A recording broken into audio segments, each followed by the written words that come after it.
ప్రభు నామంలో మీ అందరికీ శుభమగను గాక. ఆమేన్.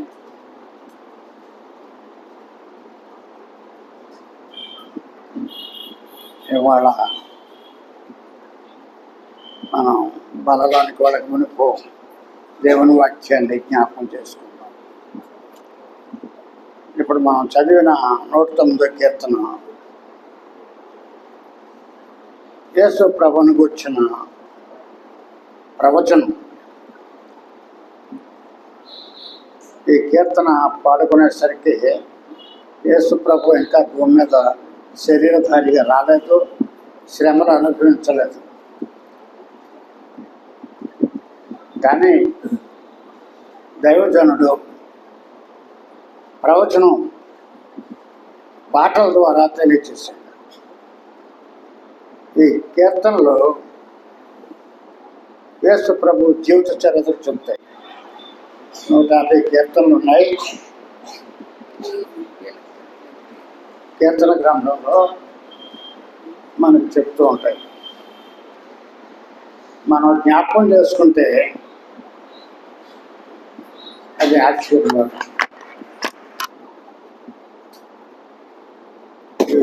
109వ కీర్తన 2-3 వచనం. నన్ను చుట్టుకొని నా మీద వేషపు మాట్లాడుచున్నారు, నిర్నిమిత్తముగా నాతో పోరాడుచున్నారు.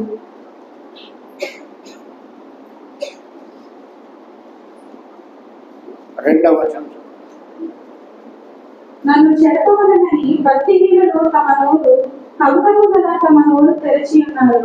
వారు నా మీద అబద్ధములు చెప్పుకొనుచున్నారు.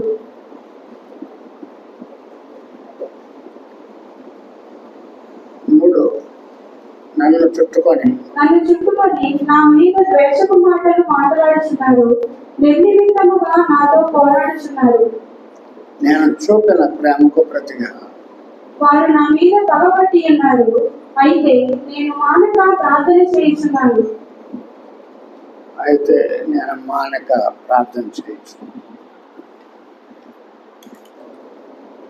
ఇది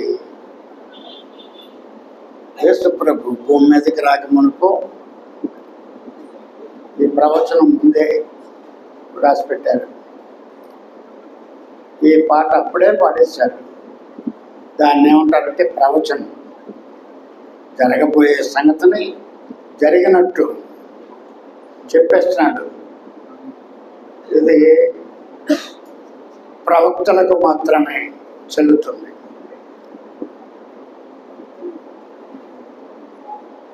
ఈ కీర్తనలో రాసిన దైవజనుడు ఒక ప్రవక్త.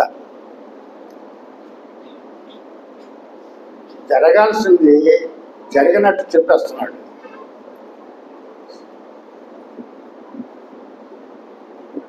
అయితే అది ఇప్పుడు నెరవేర్పు మనం చూస్తున్నాం. దైవజనుడు పలికిన పలుకు ఈ కీర్తన ద్వారా తెలియజేస్తుంటే నెరవేర్పుకు వచ్చింది 2000 సంవత్సరాల క్రితం. ఇప్పుడు మనం ఆ కీర్తన యొక్క నెరవేర్పు మన అనుభవంలోనికి రావాలి. అది దేవుని చిత్తం. యేసు ప్రభు శిలువ మరణం, పునరుత్థానం మనం ధ్యానం చేస్తూ నిరీక్షణతో ఆయన వస్తున్నాడని కనిపెట్టుకుని ఉండాలి. అందుకని మనకి కీర్తన 109వ కీర్తన ముందుగానే రాసించారు. దేవుని కార్యాలు చాలా విచిత్రమైనవి. దేవుని పిల్లలని పోషించడంలోనూ బలపరచడంలోనూ ఆయన తీసుకున్న శ్రద్ధ అంతా ఇంత కాదు. చాలా శ్రద్ధగా మన కోసం ఈ గ్రంథాన్ని రాయించి పెట్టాడు. గ్రంథంలో యేసు ప్రభుని చూడగలం. ఎలా అంటే ఆయన జీవిత చరిత్ర, ఆయన మానవ రూపంలో వచ్చి మనలాంటి మంచిగా 33.5 సంవత్సరాలు బ్రతికాడు. ఈ క్రొత్త చరిత్రలో ధ్యానం చేస్తే భూమి పట్టినంత సిరా పట్టుకొచ్చి రాసిన అది నింపలే, పరిపూర్ణం కాదు. అంత ఉంది. జీవితం 33.5 సంవత్సరాలే జీవించాడు. కానీ ఆ 33.5 సంవత్సరాల జీవిత చరిత్రను ధ్యానం చేస్తే మన జీవితానికి అంతమే చాలదు. అంత అద్భుతమైన విషయం ఇందులో ఉంది. అయితే ఈ కీర్తనలో యేసు ప్రభు కనిపిస్తాడు. యేసు ప్రభులో ఒక వ్యక్తి ఉండాలి. నీ జీవితం అందులో ఒక భాగమై ఉంటే అది ఆశీర్వాదం. ఇది 109వ కీర్తన. మనం 2, 3, 4 వచనాలు చూసాం. ఇప్పుడు మరి ఆదికాండం 49:22లో యోసేపులో క్రీస్తు పోలికలు కనిపిస్తాయి. యాకోబు కుమారుడు 11వ వాడు. మొత్తం 12 మంది అయితే అందులో నెంబర్ 11 యోసేపు. చదవండి.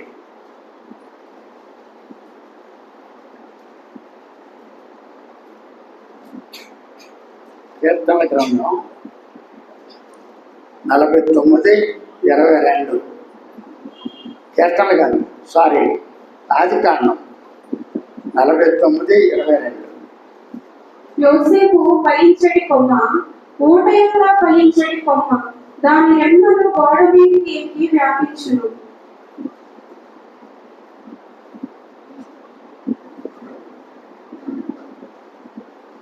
యోసేపు జీవితంలో నెరవేరు కనిపిస్తుంది. నేను అంటాను, యేసు ప్రభు నందున్న గుణగణాలు యోసేపులో కనిపిస్తాయి. యోసేపులోనే కనిపించడం ఏంటి? మన జీవితాల్లో అవి నెరవేరాలి. వ్యక్తిగతంగా ప్రతి వ్యక్తిలోనూ అది నెరవేరాలన్నది దైవ సంకల్పం. దైవ సంకల్పంలో నీవు ఉన్నావో లేదో చూసుకోవాలి. మనం వాళ్ళ దగ్గరికి వచ్చిన తర్వాత మనల్ని మనం పరీక్షించుకోవాలి. యేసు ప్రభు నందున్న జీవితంలో నీవు పాలిభాగస్తుడివేనా, పాలిభాగస్తురాలో కాదో ఒకసారి చూసుకోవాలి.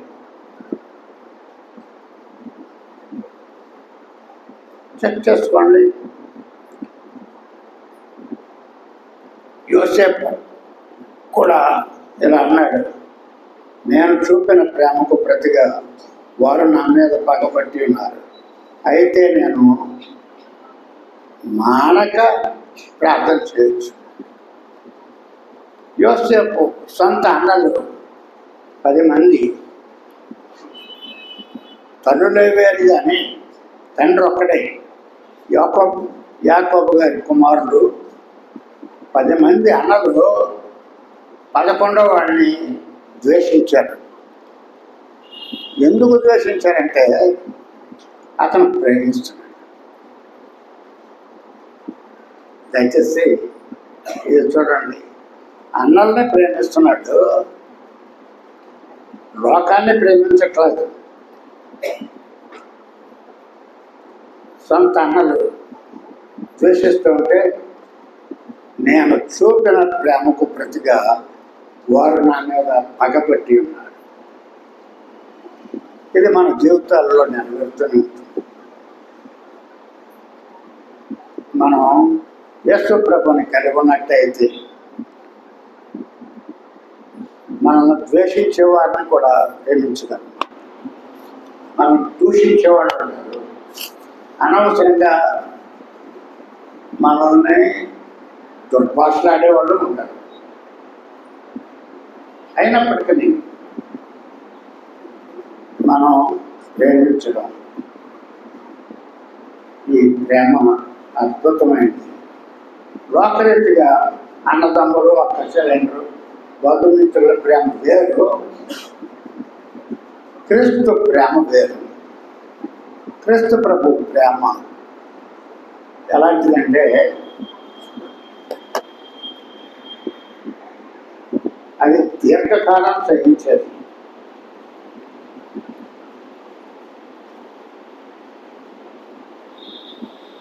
ఇది ఒక విచిత్రమైన ప్రేమ, క్రీస్తు ప్రభు ప్రేమ. ఆయన నేను చూపిన ప్రేమకు ప్రతిగా వారు నా మీద పగబట్టి ఉన్నారు. భూమి మీదకి వచ్చి ఆయన ఎవరిని ద్వేషించలేదు, దూషించలేదు, ఆయన ఎవరి మీద పగపట్టలేదు. కానీ ఎదురు ఆయన ప్రేమిస్తుంటే ఎదురు పగ. ఇప్పుడు అదే జరుగుతుంది లోకంలో, అది జరుగుతుంది. మన దేశంలో కూడా ఇప్పటికే చాలామంది బైబిల్ కాల్ చేస్తున్నారు. కొన్ని హత్యలు కూడా జరుగుతున్నాయి. మతద్వేషం జరుగుతూ ఉంటే మనం చేయాల్సిన పని ఏంటి?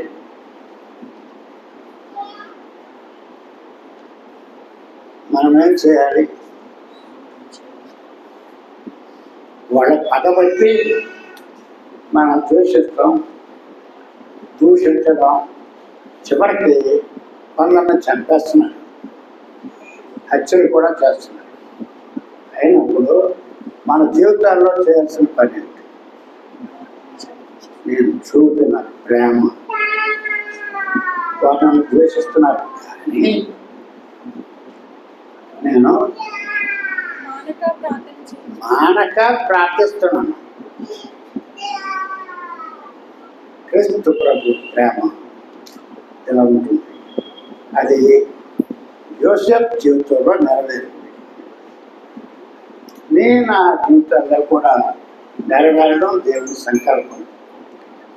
ఇవాళ మనం క్రైస్తవులుగా యేసు ప్రభుని వెంబడించే వాళ్ళతో ఉంటే ఆయన ప్రేమ మన యందు కూడా కనపడాలి.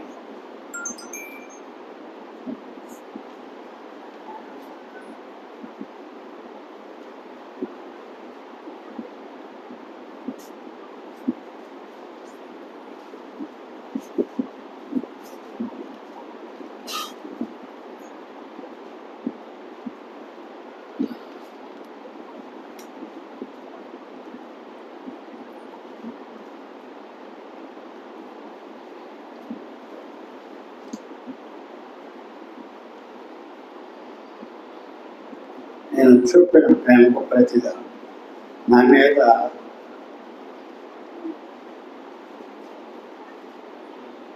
ద్వేషిస్తున్నారు. మనం ప్రేమించి సువార్త ప్రకటిస్తే ఇవాళ మనకు వ్యతిరేకం కొంతమంది ఉన్నారు.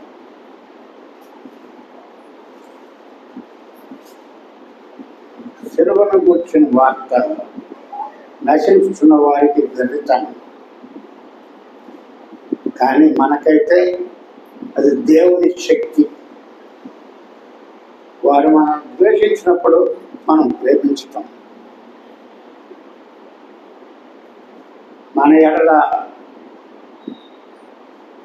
వాళ్ళు ద్వేషించడమే కాదు, దూషించటం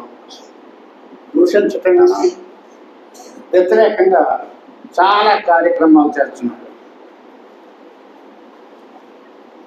ఇప్పుడు మన సొంత వ్యక్తిగత జీవితాల్లో కూడా అన్నదమ్ముల్లో, అక్క చెల్లెళ్ళలో ద్వేషం. ప్రభువుని నమ్మి మనం ప్రేమ చూపిస్తుంటే వాడు ఆ ప్రేమకు ప్రతిగా ద్వేషం ఇస్తున్నారు. ఇప్పుడు మనం చేయాల్సిన పని ఏంటి? మానక ప్రార్థించడం. ప్రార్థించడమే కాదు, ఈ ప్రేమ ఎంత విస్తరించాలి, అది దేవుని సంకల్పం. ఎడతెగక మనం ప్రార్థన చేసినప్పుడు మన ప్రార్థనలు ఆలకించిన దేవుడు మనం ద్వేషించేవాడిని, దూషించేవాడిని ఆయన జీవిస్తాడు. మన ప్రార్థనలు ఫలిస్తాయి. అందుకే ఏమంటారంటే యోసేపు ఫలించడి కొమ్మ. మన జీవితాల్లో ఫలించడి కొమ్మగా ఉండాలి. అంతేగాని ఎండిపోయి వాడిపోయిన కొమ్మగా ఉంటే ప్రయోజనం ఏంటి?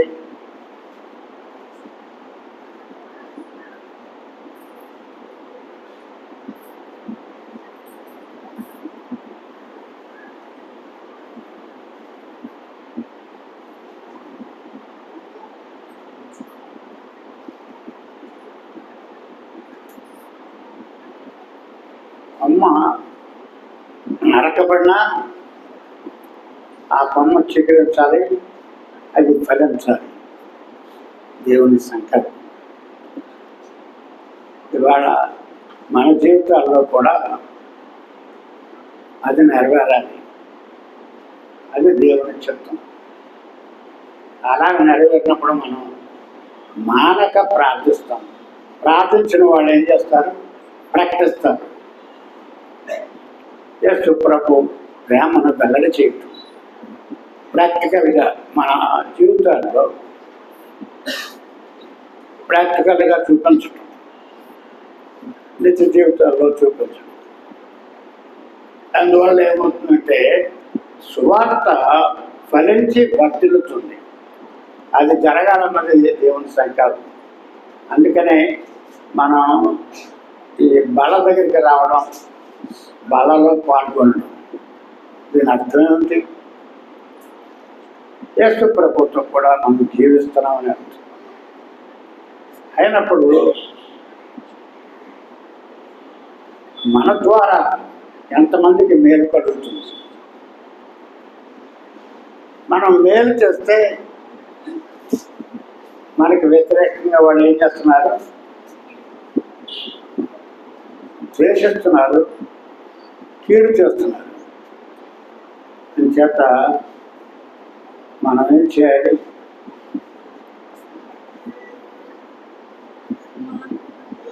ఫలించడి కొమ్మ.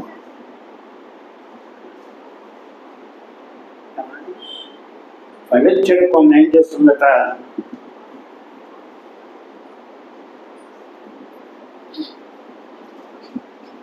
అది గోడ మీదకి ఎక్కి వ్యాపించు, సువార్త వ్యాపిస్తుంది.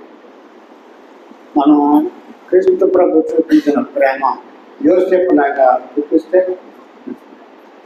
సువార్త వ్యాపిస్తుంది. యోసేపు ప్రేమ అన్నలో ఎలా ఉందంటే, అన్నదే భయపడుతున్నాడు. యోసేపు ఏమన్నా కీడు చేస్తాడేమో, మళ్ళీ గుర్తుపట్టాడు అని భయపడుతున్నాడు. ఈయనంటాడు, నేను దేవుడికి భయపడేవాడు.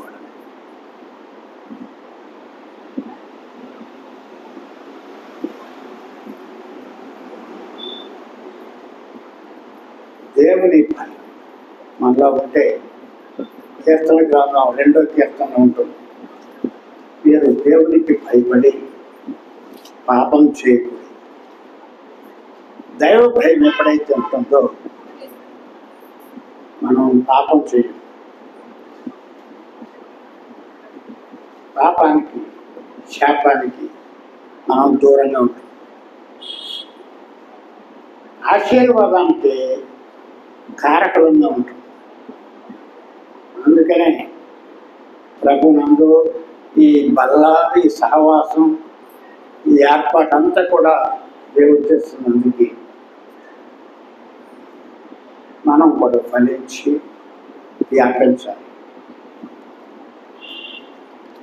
అది ప్రతి వ్యక్తి జీవితంలో నెరవేరాలి. దానికోసమే ఆయన శిలువ వేయబడి తిరిగి లేచాడు.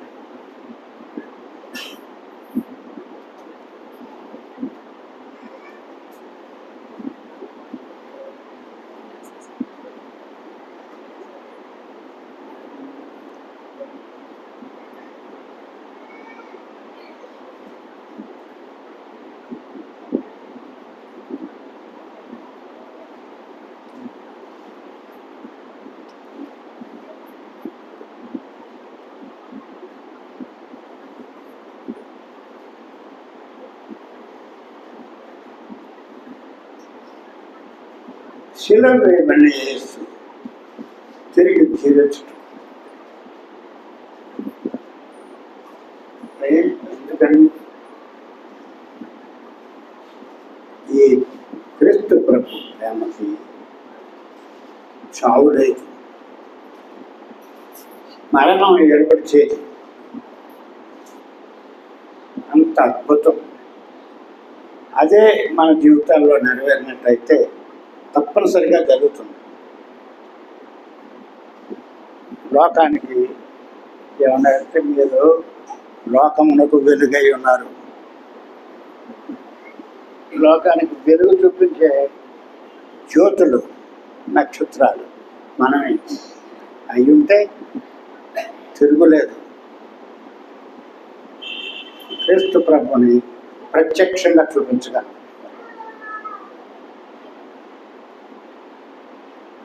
అందుకని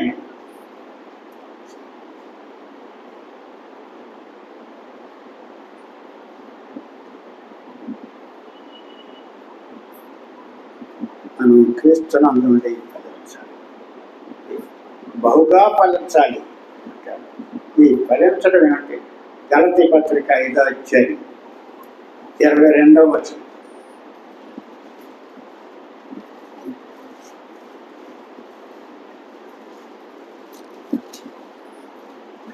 అయితే ఆత్మఫలం ఏమనగా ప్రేమ, సంతోషము, సమాధానము, దీర్ఘశాంతము, దయాళుత్వము, మంచితనము, విశ్వాసము, సాత్వికము, ఆశా నిగ్రహము.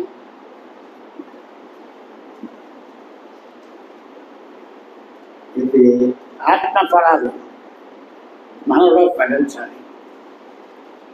మొట్టమొదటిగా ప్రేమ. అంతేగా ఫలాలు 1, 2 అరాకొర కాదు, బహుగా ఫలించాలి. అది మనం యోహాను సువార్త 15వ అధ్యాయంలో చేస్తాం. 8వ వచనంలో మీరు బహుగా ఫలించటం వలన పరలోకమందున్న తండ్రి మహిమపరచబడతాడు. 8వ వచనంలో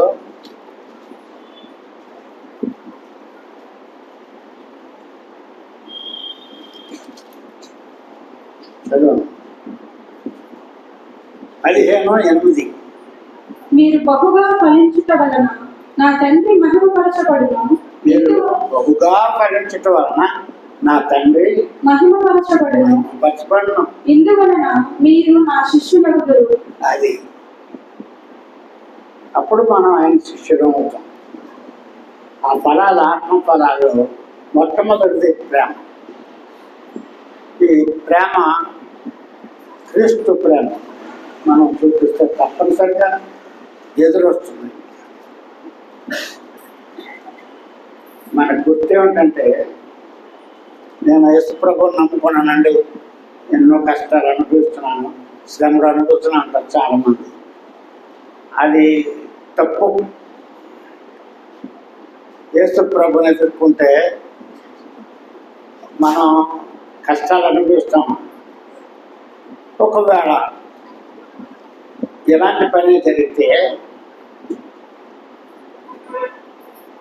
మనం ద్వేషిస్తారు, కానీ మనం వారి ఎడల ప్రేమ చూపిస్తాం. ఈ ప్రేమకి అంతం ఉండదు. యేసు ప్రభు ప్రేమ అంచేత మనం ఈ ప్రేమ ఎప్పుడైతే ఉంటుందో దాని వెంటనే సంతోషం ఉంటుంది. చూడండి, శ్రమలో సంతోషం, కరువులో సంతోషం, కరువులో కలిమి. లోకానికి కరువు అయితే అది మనకి కలిమి, అంటే మనకు సమృద్ధిగా కలుగుతుంది. నేను ఉదాహరణ చెప్తాను. పాత నిబంధనలో ఏలియా గారు ఉన్నాడు, ప్రవక్త అయిన ఏలియా.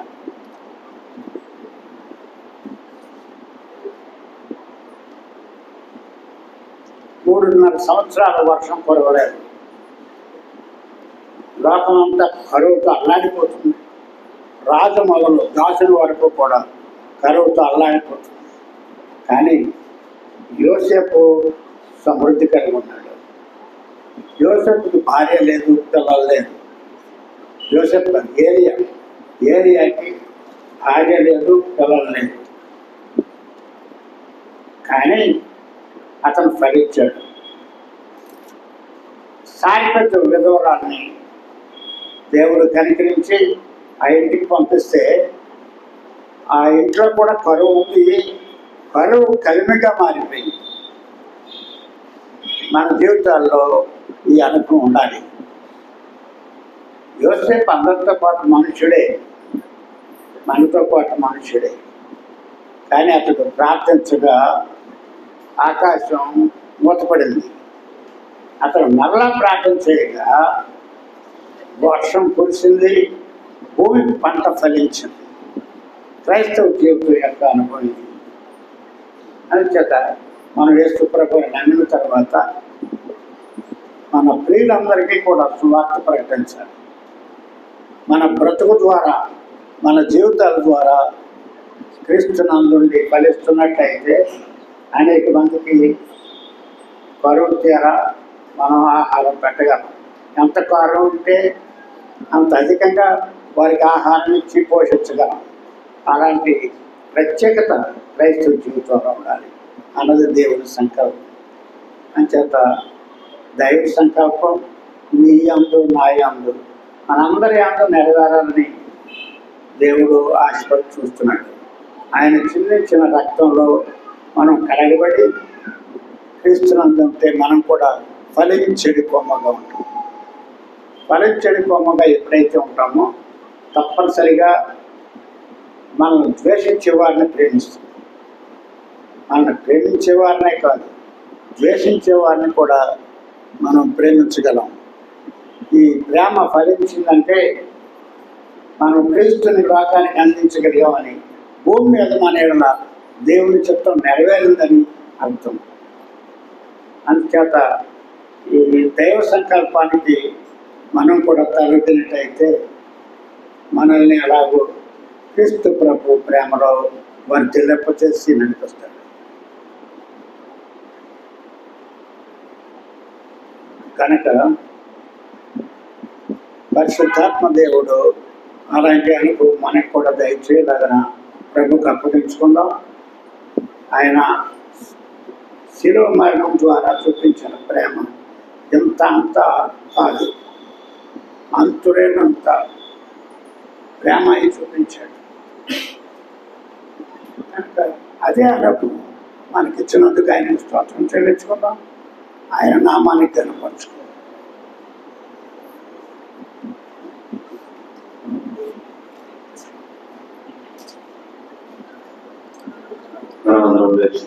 ఆయన ఆరాధించుకున్నాము.